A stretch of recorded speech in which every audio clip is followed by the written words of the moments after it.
कभी खराब फील्डिंग की वजह से तो कभी कैचेस छोड़ने की वजह से पाकिस्तान की जो क्रिकेट टीम है वो आए दिन किसी ना किसी वजह से सोशल मीडिया पर या तो ट्रोल होती है या फिर चर्चा का विषय तो कम से कम बनी ही रहती है। लेकिन इस बार हैरानी की बात यह है कि पाकिस्तान की क्रिकेट टीम नहीं बल्कि पाकिस्तान की बॉक्सिंग टीम चर्चा का विषय बन चुकी है। और क्रिकेट टीम की ही तरह किसी अच्छी वजह से नहीं बल्कि एक चोरी की खबर से। जी हाँ, अगर कुछ मीडिया रिपोर्ट्स की माने तो रिसेंटली पाकिस्तान की जो बॉक्सिंग की टीम है जिसमें 5 मेंबर्स थे, वो एक क्वालिफिकेशन इवेंट में भाग लेने के लिए इटली पहुंचे थे। और वहां पर पाकिस्तान के एक बॉक्सर ने अपनी ही साथी खिलाड़ी जो कि एक महिला खिलाड़ी थी, उनके पर्स से पैसे चुराए और उसके बाद वो फरार हो गए।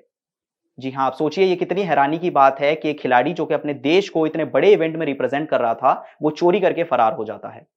सिर्फ पाकिस्तान ही नहीं, अगर वो किसी भी देश का खिलाड़ी होता तो ये उतनी ही शर्मनाक बात होती। इसके बाद एक स्टेटमेंट आया पाकिस्तान फेडरेशन की ओर से जिन्होंने इस बात की पुष्टि की और उन्होंने इस स्टेटमेंट में कहा कि हमारे देश के लिए और हमारे फेडरेशन के लिए ये बहुत शर्मनाक बात है। क्योंकि हमारा एक बॉक्सर यानी पाकिस्तान टीम का एक बॉक्सर जिनका नाम था जोहेब रशीद, उन्होंने अपनी साथी महिला खिलाड़ी यानी कि लौरा इकराम के पर्स से पैसे चुराए और उसके बाद वो फरार हो गए। इस इंसिडेंट को बताते हुए उन्होंने बताया कि लौरा इकराम ट्रेनिंग करने के लिए बाहर गई हुई थी। इसी बीच जोहेब रशीद जाते हैं और रूम कीज लेकर सीधा उनके कमरे में पहुंच जाते हैं, जिसके बाद वो उनके पर्स से जितनी भी फॉरेन करेंसी थी वो सारी लेते हैं और उसके बाद फरार हो जाते हैं। और उसके बाद से किसी को नहीं पता कि अब वो कहां हैं। एक केस रजिस्टर किया गया है उनके अगेंस्ट इटली पुलिस को लेकर, लेकिन अभी भी पुलिस ने उनका पता नहीं लगा पाई है कि आखिर ये खिलाड़ी कहां है। लेकिन चलिए इस चोरी के अलावा अगर एक और पर्सपेक्टिव सोचने की कोशिश करें कि एक स्पोर्ट्स पर्सन की जिंदगी में सबसे बड़ी बात क्या होती है कि वो एक दिन अपने देश को रिप्रेजेंट कर सके।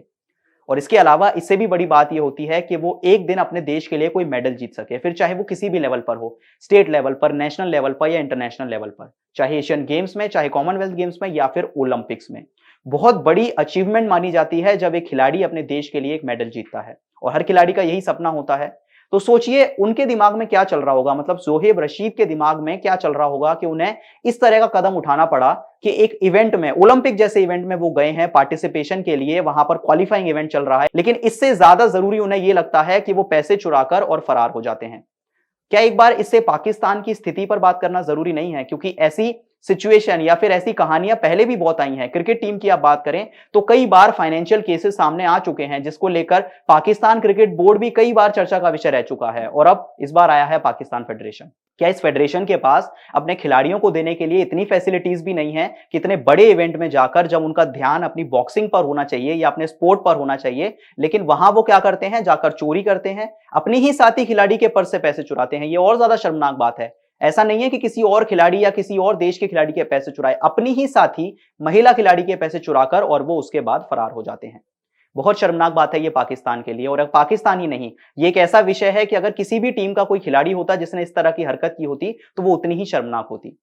इस पूरे इंसिडेंट को बताने के बाद दुख जाहिर किया पाकिस्तान फेडरेशन ने, लेकिन सोशल मीडिया पर लोगों ने एक बार फिर ट्रोल करना शुरू कर दिया पाकिस्तान की इस बॉक्सिंग टीम को।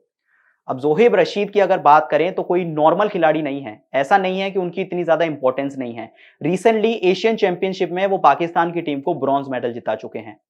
तो इतना टैलेंटेड खिलाड़ी जो कि ऑलरेडी वो मेडल जीतने की फीलिंग जानता है। ऐसा नहीं है कि उनका पहला इवेंट था, वो मेडल जीतने की फीलिंग जानते हैं, लेकिन फिर भी उन्होंने इस तरह का कदम क्यों उठाया कि उनका जो फोकस था वो ओलंपिक से हटकर चोरी करने पर चला गया। इस बारे में आपकी क्या राय है? इस पूरे इंसिडेंट पर आपके क्या पॉइंट ऑफ व्यूज हैं? हमें कमेंट करके जरूर बताएं और अगर वीडियो पसंद आई तो चैनल को सब्सक्राइब जरूर कर लें।